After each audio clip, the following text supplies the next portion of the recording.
It was about 5 or 6 weeks ago that Victoria spoke to a group of 600 people at a Rotary Club, and she's going to be giving the same speech to us today. And I saw it, I think a week or so after it hit the web, it started going around, and so I quickly got on the phone and talked with her dad Zane and invited them here. And so we have a very special treat. So Victoria, come on up, do your thing. Go up.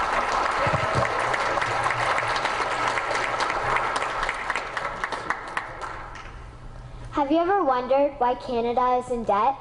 Have you ever wondered why the government forces Canadians to pay so many taxes? Have you ever wondered why the bankers from the largest private banks are becoming wealthier and the rest of us are not? Have you ever wondered why the gross national debt is over $800 billion? Or why we are spending $160 million a day on the interest of the national debt? That's $60 billion a year. Have you ever wondered who receives the $60 billion? What I have discovered is the banks and the government have colluded to financially enslave the people of Canada. I will share with you 3 important points of reference, which will hopefully spark enough interest and concern for you to continue the research on your own and to engage your government to stop this criminal act against the people of Canada. First, we will briefly examine the Bank of Canada. Second, we will see how our banking system works today. And lastly, I will offer a viable solution that we can petition our government to implement. A very little known figure in Canadian history is J.L. Grattan McGeer. He was a lawyer, Member of Parliament, and Mayor of Vancouver. His contribution to Canada is probably the greatest in our history. He championed the creation of the National Bank of Canada, whose sole purpose is to create and manage Canada's money. It was formed on July 3, 1934, and owned by all Canadians. Until the 1970s, because of the Bank of Canada, Canada's national debt was held at a constant, manageable level, until the government decided to implement what we now have as our modern-day banking system that is robbing the Canadian people. So how are they robbing us? Allow me to explain how our private banks and government work today. First, the Canadian government borrows money from the private banks. They then lend the debt-based money to Canada with compounded interest. The government then continues to increase taxation of Canadians year after year in order to pay back the interest on the exponentially growing national debt. What results is inflation, less real money for Canadians to spend into our economy, and the real money being used to pad the pockets of the banks. Also, the government gave the banks the ability to loan out money that doesn't exist in the form of loans. When a bank gives you a mortgage, which literally means a death pledge, or a loan, they don't actually give you money. They click a key on a computer and generate the fake money out of thin air.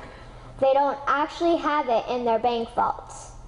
Presently, the banks only have $4 billion on reserve, but they have loaned out over $1.5 trillion. To quote Graham Towers, each and every time a bank makes a loan, a new bank credit is created. New deposits, brand new money. Broadly speaking, all new money comes out of a bank in the form of loans. As loans are debt, then under the present system, all money is debt. What I find interesting is even Jesus, in Matthew 21, drove out the money changers in the temple because they were manipulating the currency to steal money from the people. The private banks are just like the money changers in Matthew 21. They are defrauding and robbing the people of Canada, thus their freedom, and they need to be stopped. How should the banking system work? In an infamous interview, Mr. McGeer asked Mr. Towers, "Can you tell me why a government with power to create money should give that power away to a private monopoly and then borrow that which Parliament can create itself back at interest to the point of national bankruptcy?" Mr. Towers replied, "If Parliament wants to change the form of operating the banking system, then certainly that is within the powers of Parliament. In other words, if the Canadian government needs money, they can borrow it directly from the Bank of Canada. The people would then pay fair taxes to repay the Bank of Canada. This tax money would in turn get injected back into our economic infrastructure and the debt would be wiped out. Canadians would again prosper with real money as the foundation of our economic structure and not debt money. Regarding the debt money owed to the private banks, such as the Royal Bank, we would simply have the Bank of Canada print the money owing, hand it over to the private banks, and then clear the debt with the Bank of Canada. And yes, we have the power and lawful right to do so. In conclusion, it has become painfully obvious, even for me, a 12-year-old Canadian, that we are being defrauded and robbed by the banking system and a complicit government. What will we do to stop this crime?